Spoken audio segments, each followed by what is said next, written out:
Ayan mga Cubs, papasok tayo sa trabaho. Nandito na tayo sa may forest. Makikita nyo ang unang araw ng snow ngayong 2023 mga Cubs.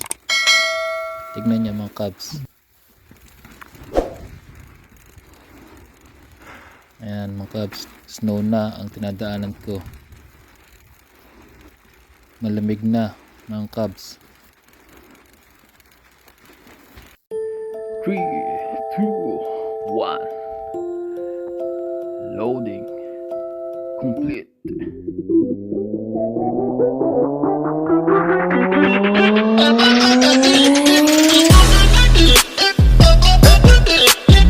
Yo mga Cubs, kamusta na kayo mga Cubs?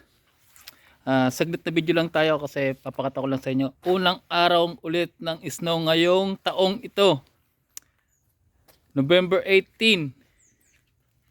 Pakita ko sa inyo mga Cubs ang snow, nagsimula lang mag snow ulit. Ayan mga Cubs, kulay puti na ang bubong. Nangamuti na pati ang ibang dahon ng halaman ng puno ay kulay puti na mga Cubs. Snow na mga Cubs, snow na. Talagang taglamig na. Naka jacket kami ngayon, naka totally full jacket ako kasi talagang malamig na. Mahirap lalo magbike ngayon mga Cubs. Kaya tiyaga-tiyaga lang talaga tayo mga Cubs. Tiyaga-tiyaga lang talaga tayo para sa kinabukasan ng ating pamilya. So kahit nag-snow, pasok tayo mga Cubs. Pakita ko sa inyo yung place namin na naging snow na. Yan mga Cubs oh. Kulay puti na oh mga Cubs oh. Yung mga ibang puno wala ng dahon. Mga Cubs. Ayan. Walang dahon. Tapos ayan mga Cubs oh, bagsakan na lahat ng dahon. Talagang malamig na, winter na mga Cubs. Unang araw ng snow ngayon kaya talagang super lamig. Kaya sa mga bagong dating dito ulit, sa mga bagong dating, payo ko lang ulit mga Cubs, ay magsuot na kayo ng winter jacket yung katulad nito. Nakasuot tayo ng winter jacket, talagang malamig. Mamaya magsuot tayo ng gloves.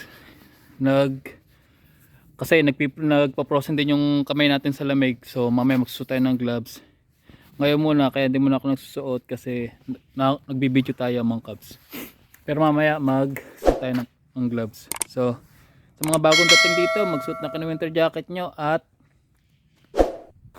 mag-iingat kayo palagi. So hanggang dito lang mga Cubs, pinakita ko lang sa inyo ang unang araw ng snow ngayong taon. So good luck and maraming salamat sa inyo mga Cubs sa patuloy niyong pagsuporta at pagtangkilik sa aking video. Sa mga hindi ko nare-replyan sa mga comments, pasensya na po kayo mga Cubs kasi busy lang po talaga. Tsaka katulad po ngayon, lagi po akong 14 hours ngayon kaya mahirap po para sa akin gumawa ng panibagong video at mag-reply sa mga comments nyo. Intindihin nyo na lang po sana ako kasi medyo busy rin po pagdating sa bahay, kain, konting laro sa bata, sabi tulog na rin po mga Cubs. Salamat sa inyo and ingat kayo at God bless.